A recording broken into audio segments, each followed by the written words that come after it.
Boa tarde a todos. Esta é a quarta palestra da... Boa tarde a todos. Essa é a nossa quarta palestra da Semana da Diversidade, da 13ª Semana da Diversidade. Quero agradecer a parceria da editora Lobo Guará, da Viçosa Net, da Pontual Pet Shop, também do Marcos Moda, da Aromatic, do Shopping Calçadão e da Escola Edmundo Lins, além da Prefeitura de Viçosa, através das Secretarias de Saúde e também de Cultura. Hoje, a professora doutora Doiara Santos, do Departamento de Educação Física da Universidade Federal de Viçosa, vai conversar com a gente sobre esporte e ciência como espaço de resistência, afirmação e diversidade. Nossos agradecimentos pelo aceite do convite e sinta-se à vontade. Cultive bons pensamentos. Seja parado sempre que precisar. Contar com apoio profissional permite mais possibilidades de analisar os cenários de outros ângulos. Solange Lopes é psicóloga clínica com abordagem centrada na pessoa. É especialista em terapia de casal, TDAH e TEA. Mais firmeza na pele após a lipoaspiração. O argoplasma é uma tecnologia que utiliza energia de plasma e gás argônio para contrair as fibras de colágenos e melhorar a firmeza da pele no pós-lipo. A Clínica de Cirurgia Dr. Renato Del Giudice, sempre trazendo novidades para você ficar cada vez mais bela. Problemas elétricos não podem esperar. Conte com um profissional qualificado para instalações residenciais e comerciais, manutenção e reparos rápidos, troca de fiação e painéis elétricos, além de iluminação interna e externa. A Tesla Eletricidade garante bons resultados com segurança. O Dambar te espera para almoçar de segunda a sábado das 11 às 14 horas com churrasco. E a partir das 19 horas, de segunda a quinta e no sábado, tem happy hours com muitas porções e drinks. Já na sexta-feira tem a noite caipira, comidinhas típicas, uai. Venha com os amigos, com a turma do trabalho. Aqui no Dambar tá todo mundo esperando por vocês.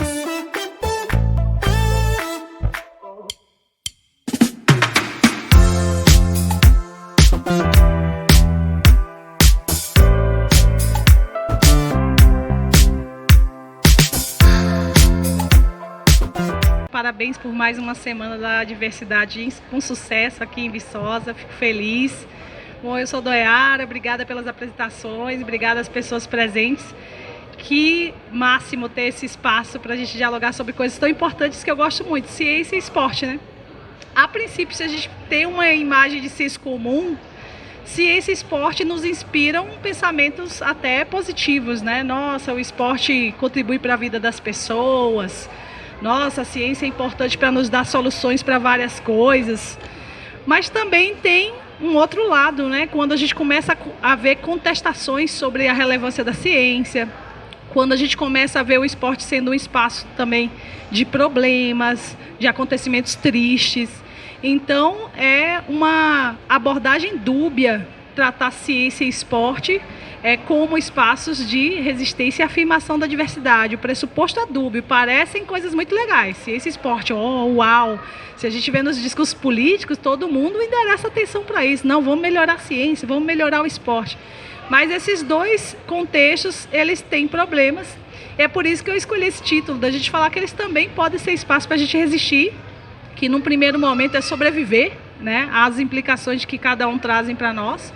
E num segundo momento, mais do que sobreviver, é a gente impactar as pessoas, impactar a nossa comunidade para transformar os problemas em busca de soluções. Há mais de 50 anos, a diversidade é pauta nos estudos do esporte, há mais de 50 anos. E aí um estudo recente mostra que, na verdade, a maior parte dessas pesquisas, elas são de denúncia, de dizer o que está errado.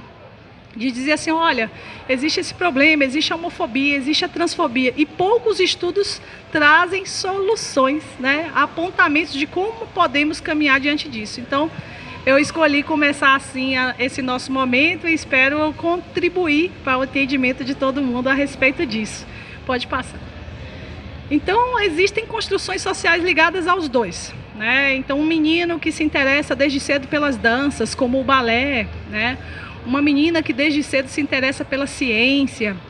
Pessoas que vão ali sendo já moldadas a acreditarem que certas práticas são para elas e certas práticas não são para elas.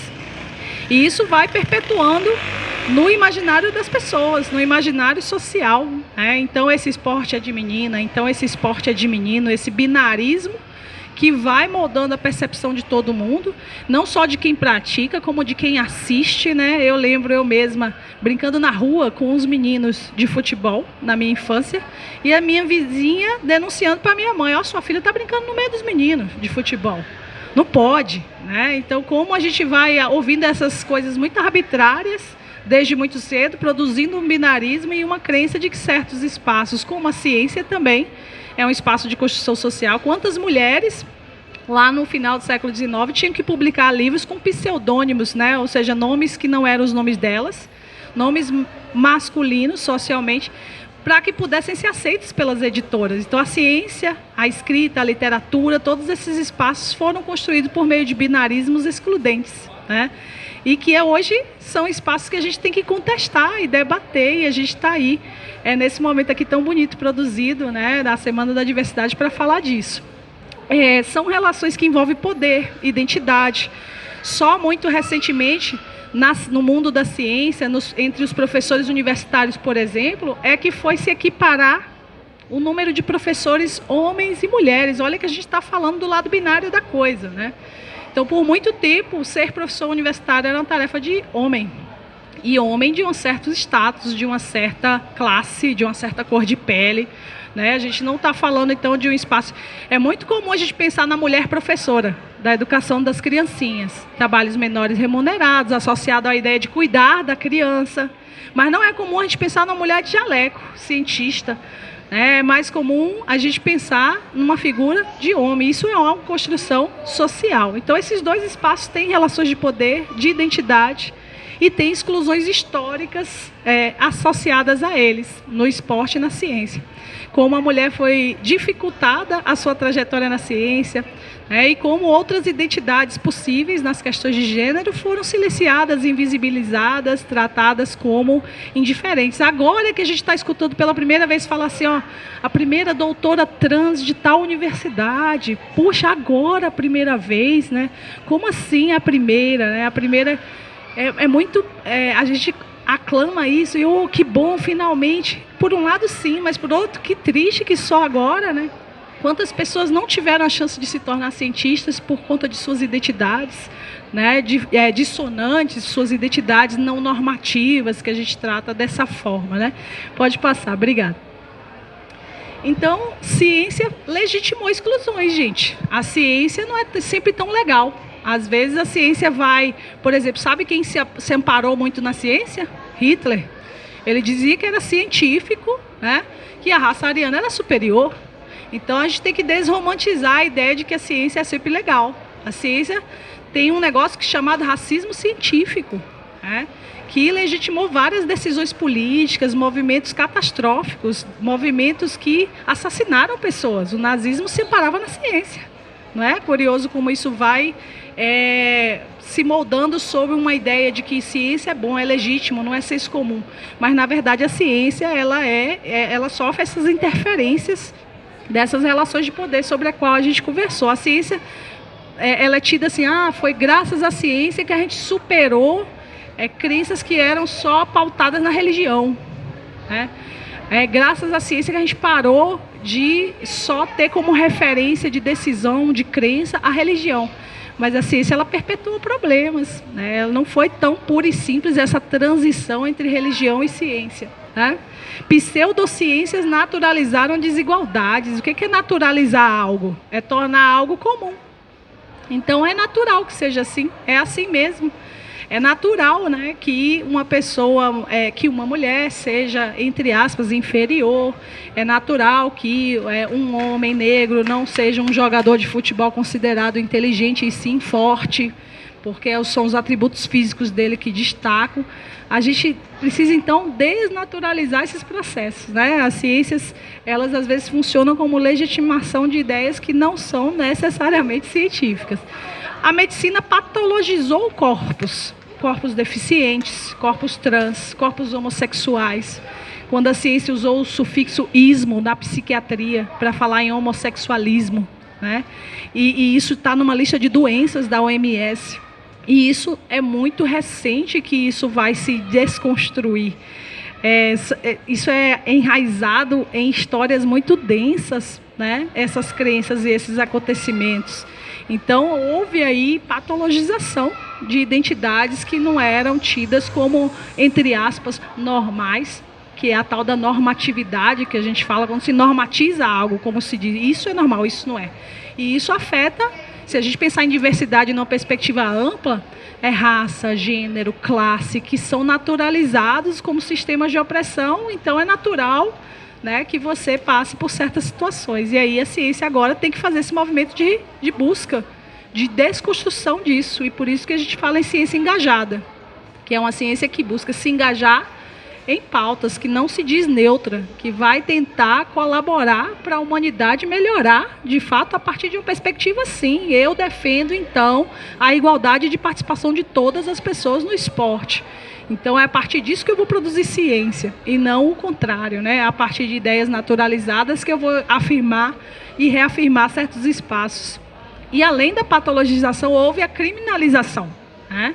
Aliás, em vários países do mundo, eu vou mostrar um gráfico para vocês, ainda é crime, né? Ser homossexual, ser gay, ser lésbica, ser transexual. Em 65 países do mundo, isso ainda é criminalizado, em alguns locais até com pena de morte, né? Em alguns locais com pena de morte. Pode passar, por favor. E o esporte, qual foi o papel dele? Então, o esporte, ele também tem barreiras normativas, né? Políticas que excluem, que diz quem pode e quem não pode participar de certa coisa, né? Então, se não tiver um time de meninas numa escola, a menina não vai conseguir jogar porque só tem time de menino. E aí a gente vai segregando as pessoas, a gente vai dizendo a elas que elas não podem jogar, que elas não podem brincar na rua porque só tinha menino brincando na rua naquele horário. E a gente vai binarizando, moldando, cerceando, podando. O esporte é esse espaço também de cerceamento. Para quantas crianças o esporte é traumático, né? Como uma experiência de exclusão. Para muitas crianças o esporte virou um trauma, não quero jogar, porque ali eu exponho o meu corpo, o meu jeito de ser, e as pessoas começam a olhar para mim e me achar diferente e achar que eu não pertenço. Então o esporte também não é essa aura maravilhosa de coisas boas, ele produz e ele reproduz exclusão, nega a diversidade.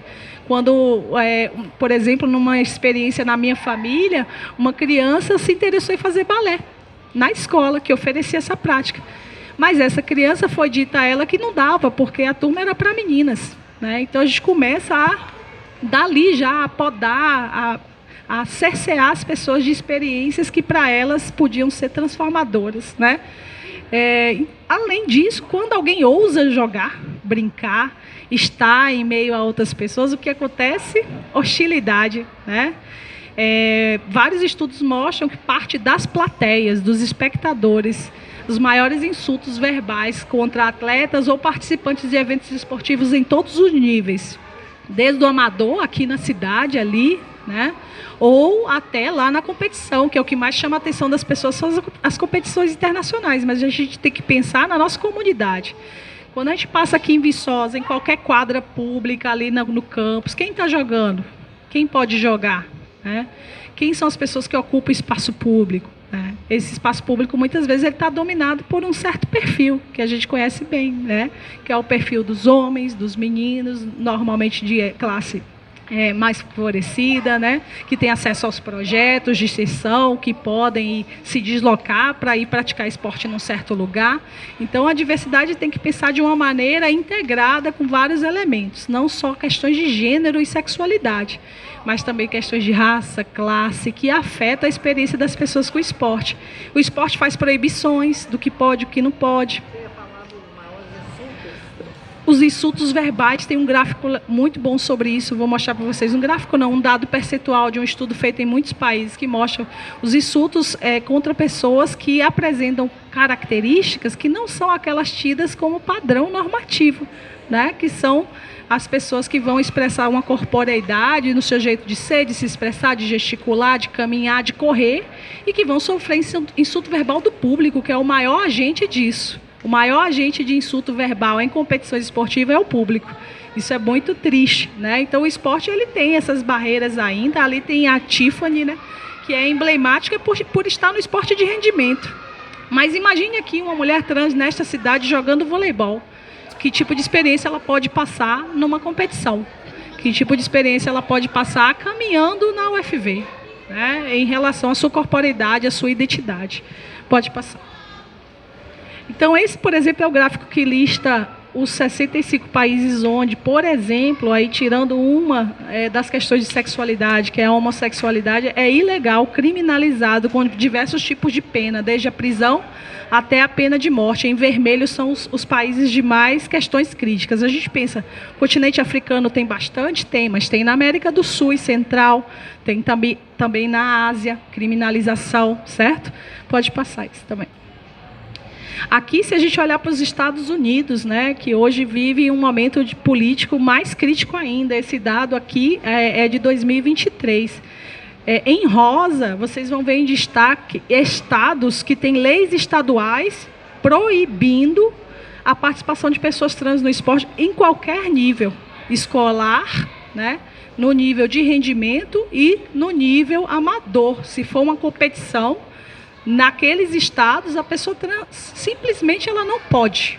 Então, o esporte ainda apresenta esse cenário de barreira, não é coisa do passado, não. Ele não é o salvador da pátria ainda, de incluir, esporte é inclusão, essa linguagem muito romântica que a gente vê em muitos momentos. Pode passar. Bom, essa é a primeira e maior pesquisa internacional que teve mais de 9.500 participantes entre pessoas gays e heterossexuais e foi revisada por 7 acadêmicos de diferentes países. O que ela vai mostrar? Né? Que 80% das pessoas, independente se gays, lésbicas, hétero, trans, não importa, essas pessoas já testemunharam ou vivenciaram homofobia no esporte, sendo a linguagem homofóbica mais comum do que a transfóbica. Oi, Larissa. 78% acreditam que uma pessoa abertamente gay não estaria segura como espectadora, sentada para assistir um evento. Então, imagine aí uma pessoa abertamente gay ou lésbica indo assistir um jogo de vôlei numa escola, como pai ou mãe de alguma criança ou como amigo de um familiar.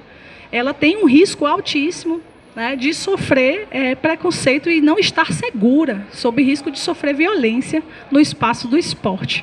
Então, esses são dados que escancaram por que a gente precisa mobilizar mais resistência e afirmar identidades, porque o esporte não é coisa do passado dizer que o esporte ainda é um espaço muito hostil às pessoas gays, lésbicas, trans, às pessoas em geral, né? Pode passar. Esse outro dado dessa mesma pesquisa diz que 80% dos homens gays já ouviram ofensas verbais como bicho ou viado enquanto jogavam, né? E isso, inclusive, crianças, né? Crianças que ainda sequer dialogam sobre esses temas, que estão se desenvolvendo, que estão desenvolvendo sua corporeidade. Imagine uma criança de 10 anos jogando entre amigos e alguém falar, bicha. Ele não sabe o que é ainda, mas ele já vai sentir que algo é um problema na corporeidade, no que ele faz, ele vai ficar recluso, e alguns dados vão demonstrar nesse mesmo estudo que muitas dessas pessoas no futuro vão se tornando sedentárias, porque ela entende que o esporte não é para ela, então ela não vai querer fazer, porque ali ela vai sofrer alguma coisa, então ela vai ficando sedentária, e o sedentarismo é associado a vários riscos de saúde, certo? Então olha só como é um ciclo, né? E a gente vai falar desse ciclo já já. 82% das lésbicas já ouviram também essas expressões. Vejam que é uma diferença muito sutil entre gays e lésbicas, né? Esse ciclo aqui, eu vou destrinchar ele. Ele tem 5 fases, que vai falando desse ciclo de exclusão e discriminação no esporte. Pode passar que eu vou falar do primeiro ciclo. Quando criança ainda, ouvir linguagem homofóbica e transfóbica na infância ocorre geralmente aos 8 anos de idade. Interessante, né? E raramente as crianças relatam isso em casa. Elas não vão falar sobre isso, porque elas têm vergonha. Então, os pais não ficam sabendo que aos 8 anos, seu filho ou filha ouviu alguma coisa homofóbica na escola. O segundo estágio desse ciclo da criança é que ela vai entender que existe ainda uma coisa pior, que é um reforço social negativo. Que coisa pior é essa? Aquela pessoa que insultou ela que xingou ele na quadra, aquela pessoa é aplaudida pelos coleguinhas. Os colegas vão rir quando a pessoa insultar. Ah, fulano, seu bicho. Aí, e a pessoa vai se tornando popular porque insultou um a outro colega. Então, existe aquela pessoa que sofreu a ofensa verbal, ela vai entender que ele é legal e popular. Ele disse algo para mim que eu sou muito ruim, de algo de ruim sobre mim, e por isso ele ainda se torna uma pessoa muito legal. Olha como o ciclo vai endurecendo, né? A criança ouve, não fala, acha estranho. Depois ela percebe que, pior que isso, a pessoa que insultou ela ainda é super popular na escola. E aí vamos para a terceira fase desse ciclo. A terceira fase é a percepção de exclusão. Quando técnicos e professores, quando estão ensinando esporte para as crianças em espaços formais, eles ignoram totalmente o dever legal de intervir. Fala nada. Ele viu o outro chamando o outro de bicha, viu o outro chamando o outro de mulherzinha, viu o outro chamando o outro de qualquer coisa, e ele não fala nada. O professor, que tem o dever legal de proteger as crianças no espaço escolar. Então, ele finge que não ouviu, eu não quero lidar com isso, a mãe que vai ter que ensinar em casa, o professor e o técnico, né? De crianças que vão estudar desde cedo, fazer esporte desde cedo. E as crianças começam a acreditar o quê? Que todos os colegas são héteros, que todos os colegas são pessoas cisgênero. Ela começa a entender que aquele é, então, o padrão, e que ela não é daquele padrão, então ela está errada. Porque ela é uma minoria, ou ele é uma minoria. Então, essa linguagem anti-LGBT vai parecendo normal. Essa linguagem vai parecendo que ela é que tem um problema, as outras pessoas estão todas certas. Né? Isso é trágico, trágico. A quarta etapa desse ciclo é repressão e invisibilidade. Meninos e meninas começam a usar linguagens para se encaixar e parecerem heterossexuais ou parecerem normativos. Esse estudo era especificamente sobre sexualidade, por isso que está muito assim, homossexualidade e tal, mas ele também fala que esses dados se projetam em outras expressões da identidade humana. Né? Jovens LGBT escondem sua identidade e tendem a abandonar o esporte ali na adolescência, 13, 14 anos. Percebe que aquele lugar é hostil, é perigoso, sofre ali violências verbais, quando não físicas, queria competir, mas não pode, não acha espaço, então o esporte é esse espaço desse ciclo. Vamos para o último ciclo, a última etapa do ciclo. Não, são 6, errei. Então a quinta etapa é que isso vai sendo transmitido geracionalmente, de geração em geração, isso vai sendo replicado sem qualquer contestação. Adolescentes e adultos perpetuam a linguagem discriminatória, o ciclo se repete com novas gerações. É só a gente ir num bar hoje assistir um jogo de futebol, que alguém vai dar um chute ruim e a pessoa vai falar assim, chuta igual homem, pô. Chutou igual uma mulherzinha. Primeiro que isso já infringe uma deterioração do que é a mulher, como a sociedade despreza o ser mulher, e ela busca na linguagem do feminino, da mulher, um modo de deteriorar o outro. Você faz isso igual uma mulherzinha, né? Então, o que é a mulherzinha? É uma pessoa ignorada na sociedade, né? Isso vai se estendendo às identidades de gênero também. E aí, sim, o sexto momento é o de romper o ciclo. Essa exclusão sistêmica, a gente já viu, é contínua, é necessário intervenção cultural e educacional. E agora, sim, nós vamos falar de resistência e afirmação. Como? Né? Vamos lá. Então, como resistir através do esporte e da ciência? Vamos procurar solução. Chega da denúncia, não é isso que a gente falou no começo? Como resistir? Bom, o esporte tem que ser palco de luta simbólica mesmo. Se você ocupa esses espaços, né, tem outros dados que vão falando dos atletas que hoje saem mais, entre aspas, do armário em relação à sexualidade, das pessoas que questionam as estruturas normativas, as pessoas vão dizer assim, olha, mas eu quero competir, e aí? O que me impede? Então, a Tiffany contestou um espaço, entrou na liga, jogou. Então, é um espaço de luta. Sem luta, nada é dado. Nenhum direito é dado. As coisas são reivindicadas. Se não forem reivindicadas, dificilmente alguém vai conceder direito às pessoas marginalizadas. Né? As pessoas precisam, então, entender que o esporte também é um lugar de luta. Eu preciso lutar para que meu filho possa competir. Se ele tiver que competir aqui ou ali, não importa. As pesquisas estão ajudando muito no campo da ciência. Pesquisas críticas sobre gênero, raça e corpo, articulando essas coisas, né? É diferente ser uma mulher trans branca do que é ser uma mulher trans negra, do que é ser uma mulher trans negra com deficiência morando na África, onde isso é criminalizado. Então, a gente entender que essas coisas são integradas, nem todo mundo tem as mesmas experiências em todos os lugares, certo? Então, a gente precisa questionar essas normatividades e o esporte tem uma força educativa para isso. E começa com os meus alunos que eu estou vendo aqui, que serão professores, treinadores, que podem atuar sobre isso e não negligenciar e nem silenciar mais sobre isso. Eu coloquei aquela imagem ali, porque o quanto uma aluna minha ia estudar, o quanto isso ainda é um problema, né? Se você entrar numa página de Instagram de um time de futebol, que coloca uma bandeira LGBT+, lá com toda a sigla lá no campo de futebol ou na camiseta do clube, os comentários na rede social, particularmente vindos de nomes socialmente atribuídos a homens, são: para com isso, acabaram com o meu Corinthians, acabaram com o meu Flamengo, acabaram com o meu Fluminense. É futebol que a gente tem que se importar, não é sobre isso.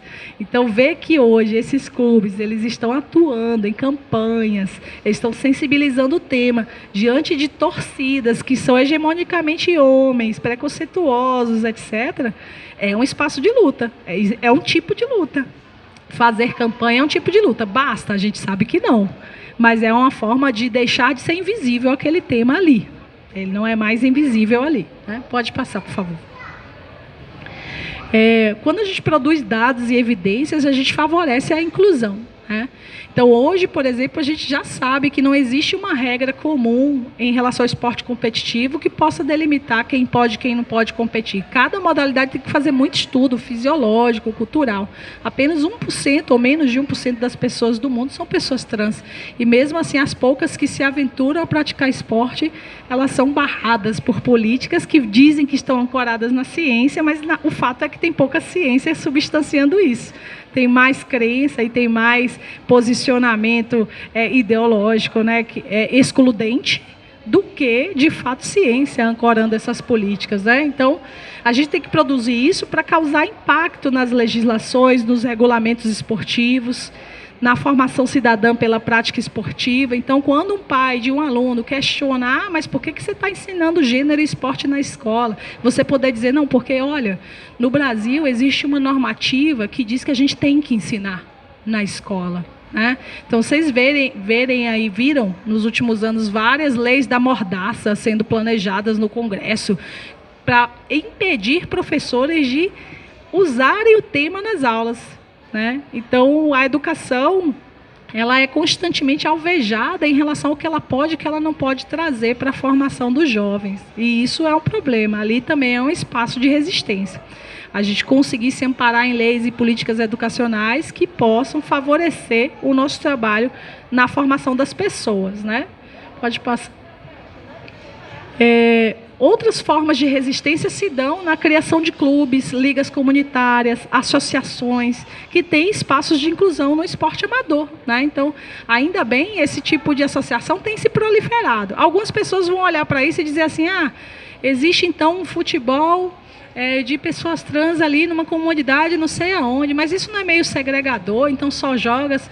Aí tem outros espaços em que não, aquela prática é para todos, né? Aquele clube, aquele grupo comunitário se reuniu para fazer. A UFV tinha a gaymada, né? E não precisavam participar só pessoas gays, podiam participar pessoas que estavam ali pela luta daquelas pessoas que estavam sendo discriminadas. Então, não é que essas lutas têm que ser segregadas, elas podem unir forças com outras pessoas que querem atuar pela promoção da justiça social. Então, o espaço no esporte existe para isso, né? Campanhas e compromissos de políticas esportivas. Essa moça é a Casta Semenya, ali embaixo. Ela é uma das pessoas que teve que lutar na corte arbitral pelo direito de competir.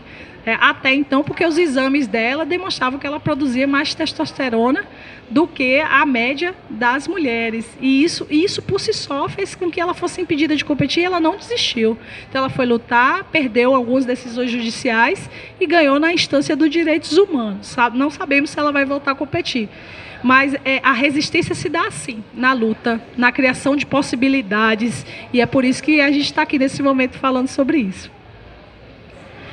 Então, como afirmar a diversidade? Né? Primeiro, entender que ela é multidimensional. Que eu afirmo a diversidade considerando várias coisas. Raça, gênero, sexualidade, deficiência, classe, origem. Né? Não dá para eu pegar uma fatia aí disso e achar que eu já estou contemplando a diversidade ali. Para contemplar a diversidade, eu preciso fazer com que todas as pessoas consigam acessar o esporte, consigam aprender sobre o esporte. A diversidade, então, é entendida como um valor e um direito de toda pessoa, independente de questões de gênero, de sexualidade, de identidade, de gênero, etc. Pode passar, Fernando. Então, na educação física escolar, um dos princípios é escolher como pedagogia o combate, né? Mas não basta combater. Se a gente ficar o tempo todo na posição de resistência e combativo, a gente não avança, né? A gente está só lutando para sobreviver. E após sobrevivermos, o que fazemos, né? Como utilizamos nossa voz, nossos espaços na política, na economia, na universidade, como treinadores, gestores. Eu vou, então, valorizar a pluralidade de corpos e identidades. Então, além de combater, existe aquilo que eu combato, eu não aceito a discriminação, mas além disso, o que mais eu vou fazer para valorizar essas pessoas, para visibilizá-las, para produzir espaços que elas possam ocupar? Então, senão a gente fica naquela velha história, eu denuncio, mas eu não apresento possibilidades de solução, né?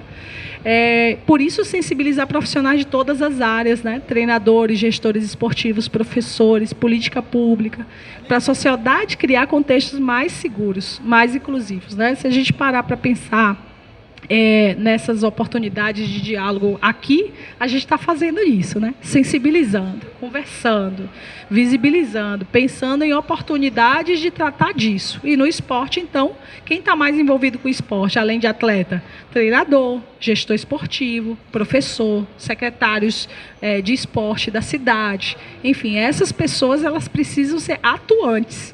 Elas precisam ser atuantes para que o esporte possa favorecer a criação de espaço inclusivo e seguro, em vários sentidos. Estou aqui caminhando aqui para uma finalização, mas esporte e ciência, então, eles podem ser aliados. Eu comecei batendo nos dois, né?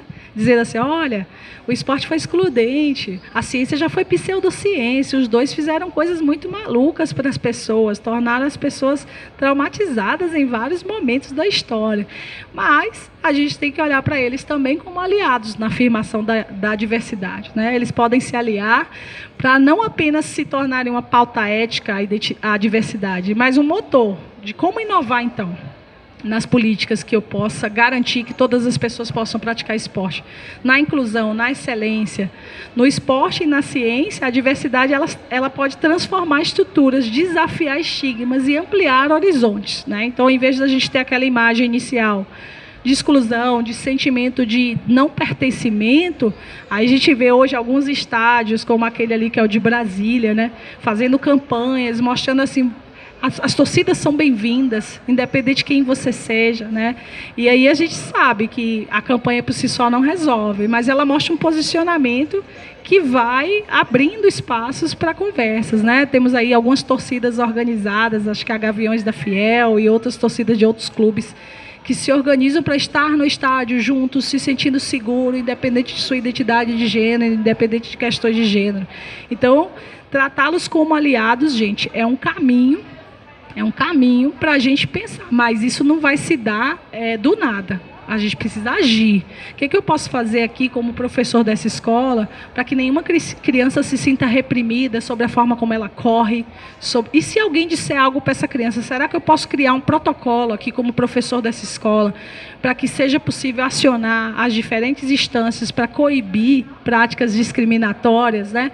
Ou como é que eu faço um protocolo aqui na cidade, que se eu estiver ali jogando numa praça e alguém passar e cometer crime contra mim, me dizer insulto, luto, onde eu vou, com quem eu falo, quem vai me amparar, qual é o espaço social que pode me amparar. Então, pensar soluções práticas é isso. No teu contexto, a partir do teu local, auxiliar na criação de políticas, estratégias e ações, né? Às vezes você não vai partir do macro para o micro, mas do micro, o lugar que você está, criou um protocolo. Olha, aqui existe um protocolo antidiscriminação. Nas aulas de educação física ou no uso da quadra, no recreio, não pode acontecer isso, isso, isso e isso. E se não pode, o que vai acontecer com a criança que fizer isso? É um mecanismo punitivo? É só isso que a gente tem? Não, a gente tem que ter também mecanismos preventivos, e isso se dá com formação, né? Mecanismos preventivos se dá com formação. Atuar ali todas as áreas do conhecimento, português, matemática, inglês, artes, tudo, atuando para formar esse cidadão que não é preconceituoso, que promove justiça social, que entende a diversidade como um valor, como um direito. Aí, se mesmo assim, diante de toda uma atuação político-pedagógica para isso, ele vai lá e comete um insulto verbal contra uma outra criança naquele espaço, e aí? Que estratégias a gente vai ter, educativas, interventivas, para que esse espaço seja repensado como um espaço de fato inclusivo? Pode passar. Então, assim, para terminar, né, dizer que juntas, ciência e esporte têm o poder de romper esse ciclo de exclusão que a gente falou, e construir culturas de pertencimento, né? A afirmação da diversidade, porém, ela precisa ser uma escolha coletiva, né? Não pode ser uma escolha de uma iniciativa isolada. Por isso que a gente precisa se somar, unir, se articular com outros coletivos. Quais são os coletivos LGBT+ dessa cidade? Onde eu os encontro? Como é que eu converso com essas pessoas? Como a gente valoriza os conhecimentos e as experiências de vida delas para poder formar novas pessoas, né? Então, por um mundo onde cada pessoa possa contribuir com sua autenticidade, com sua coragem, com sua dignidade, para tornar ciência e esporte aliados na afirmação da diversidade. Era isso que eu queria compartilhar. Fico à disposição para a gente conversar, tá bom?